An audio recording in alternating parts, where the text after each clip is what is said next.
champion. He was voted outstanding boxer at the '89 championships, and he was a 1990 USSR champion. Millet in dark or blue, and Konstantin Tsyzu in the red. Tsyzu didn't have much time to do any kind of warming up in the ring. He stepped through the ropes and the bell sounded, and it's underway. And an early caution to Millet, believed for a low blow or perhaps holding. Remember, 3 cautions result in a warning, 3 warnings result in a disqualification, something you rarely see. Millet is from St. Louis, Missouri, a city that's produced outstanding boxers. His teammate Patrice Brooks, a 139-pounder from St. Louis, and of course the Spinks brothers, Michael and Leon, both from St. Louis. From the worst ghetto projects you can imagine, those guys went on to world championships and fame and fortune. Millet comes from a boxing family. Both his dad, Marvin, and his mom, Faye, are boxing coaches, and they help him. He's currently attending Forest Park Community College, studying human science. That's appropriate for boxing somehow, isn't it? Well, it is called the sweet science, and certainly these guys are real experienced amateur boxers, well over 100 fights each. Konstantin Tsyzu is probably the best boxer the Soviets have on this particular team. He's talented, he's experienced, and he's a champion. Well, he was the outstanding boxer at the '89 European Championships, and he's also the Soviet title holder. He can do just about everything inside that ring. Millet finished second in the U.S. Championships in Colorado Springs in 1990. He lost to Steve Johnson of Denver in the finals. First of 3 rounds, 3 3-minute rounds. The book on Tsyzu is that he's just so relaxed inside that ring, and look at him. I mean, he never. Good combination by Tsyzu. He doesn't fluster. He just keeps the hands up, and when he's under fire, just keeps his cool. He's got very quick hands. Millet trying to go to the body, but those punches were blocked by Tsyzu. All right, drops his hands, little showboating action, little Sugar Ray Leonard. You don't see much of that from Soviet boxers. Tsyzu has been impressive in round 1. And the Soviet contingent loves it. Well, he's one of the more popular boxers in the Soviet Union, and I think that's why he does a little bit of that showboating. Remember, they've been watching some of the tapes from the 1976 Olympics and so forth with Sugar Ray Leonard and Howard Davis Jr. From 1970 to 74, the U.S. team featured boxers like Sugar Ray Leonard and Aaron Pryor. In fact, Leonard is one of the few who never lost to a Soviet opponent. Leonard had a 145-5 amateur record. Only 5 guys beat him, and all those 5 were on decision. Final seconds of round 1 at 139 pounds, Terron Millet of the U.S. and Konstantin Tsyzu of the Soviet Union, and it would appear that round 1 belongs to the Soviet.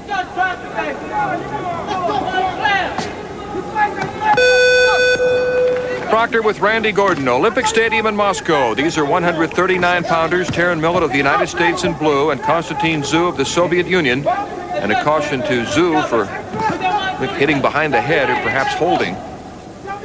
Round 1 was a good one for Tsyzu. I'm very impressed with the Soviet boxer. He is just so cool. On the inside, he knows what he's doing. On the outside, he keeps the hands up and he fires a hard left jab. Very relaxed until the point where he has to throw a punch and then he explodes. I can now add a hard right hand because that right hand of his is flashing out with power and accuracy. Tsyzu landing some solid shots to the head. Carries his hands very low. That's unusual for a Soviet boxer. His style is a little different than those of his teammates. Well, we saw in the first round a little bit of hot dogging from him, but he is a real skilled defensive boxer, and he's a sharpshooter, too. A wrestling match going on in the corner and a caution to Millet. Or shoving. Good left hook. Left uppercut by Tsyzu, just beating Millet to the punch. Little rat-a-tat punches, but he landed about 5 in that quick exchange. Now Millet drops his hands, which isn't advisable, I think, against Tsyzu. Now, and you notice that Millet quickly switched up and then thought better about it and went back to the orthodox style. Millet seems a little confused by Tsyzu.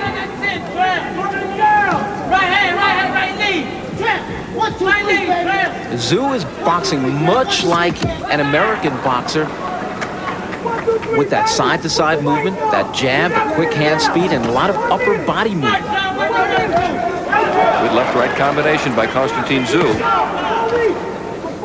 Millet is going to have to go to work quickly if he hopes to win this bout, and a caution to Millet I'm not for sure. holding. I think it was behind the head, a quick grab behind the head.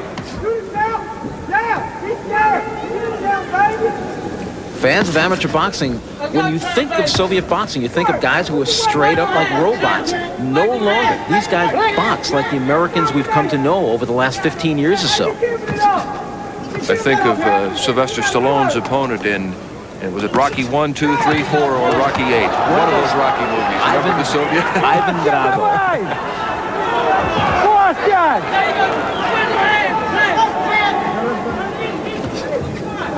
Millet has got to go to work quickly. He's just not landing any punches. I guess the word for him right now is befuddled. He just doesn't know what to do.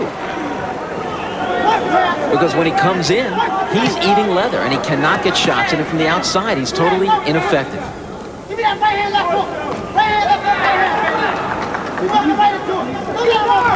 Tsyzu controlling the pace, hitting, backing away.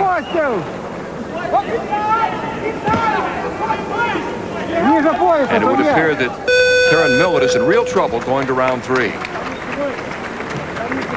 can just see the state of confusion in his eyes. He's not sure how to handle his Soviet opponent. He doesn't know quite what to do. He is being given a real international boxing lesson. Dick Pettigrew talking to him in his corner. There, when he came in with the right hand, he ate a left hand and another one. Tried the left hand, which just caught the Soviet on the cheek. But that was one of the rare times an exchange paid off for the American. And here's some more action. There's a right hand, a lunging right hand by Millet. But he really is paying for it, because as he's coming in, you see his feet mixed up. He's taking counter shots. And right now, the Soviet in red is having things all his way. And you can see why the Soviets are so high on 21-year-old Konstantin Tsyzu. He's from Serov. He's a student of the Physical Training College. Very impressive boxer. Round 3. I think we're going to have to remember this name, Tsyzu. I mean, this bout still has 3 minutes to go. But what I'm seeing so far, I am really impressed. Look at that double, triple left hand. And he's using it over and over. And his conditioning, there's no sign he's even breathing hard. Millet just has not landed any scoring blows so far. He's in real trouble. He's got to start throwing some punches quickly. Even that may not be enough. Millet now just standing, looking, watching. Tsyzu kind of clowning with him a little bit. Everything from Millet is basically one shot at a time. He's coming in. He is the robot. And the Soviet boxer is having a phenomenal night so far.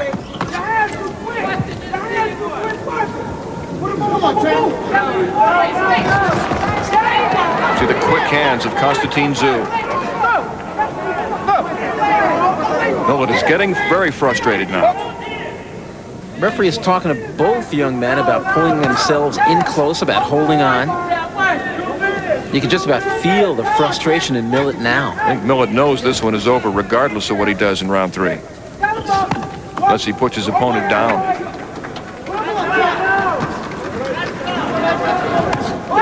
Pretty good right hand by Millet, one of the few good punches he's thrown in this bout. It was an accurate right hand, landed on the left side of the cheek of Tsyzu. That might have been the hardest punch he's thrown all night so far. It's almost like Tsyzu is toying with Millet at this point in the bout. And he's very smart, too, because he dances his way to the middle of the ring. That way he's got an escape route either to the right or the left should he get in trouble. I think Tsyzu knows at this point there's virtually no way he can lose this bout. I don't know if Millet is intimidated at this point. He gets another caution. For pushing, once again. But if he wants to win this bout, he's got to know. He's got to mix it up. He's got to just come in and try to stop his opponent. I don't think he can win on points. I don't think there's any way. Millet trying to get up on his toes now and land some punches. But Millet is staying away, or Tsyzu is just staying away from Millet. Another caution to Millet.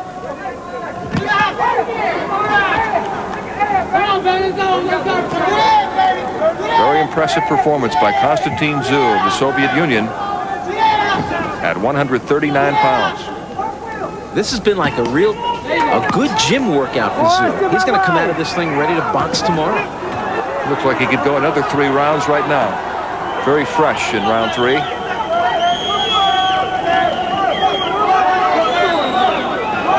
For being only 21, he looks like he has a wealth of experience. I don't think there's much doubt about the outcome of this bout. You see what he just did there? Tsyzu fired the right hand as he was backing away as Millet walked in, and the right hand landed. And we're down to the final seconds of round 3.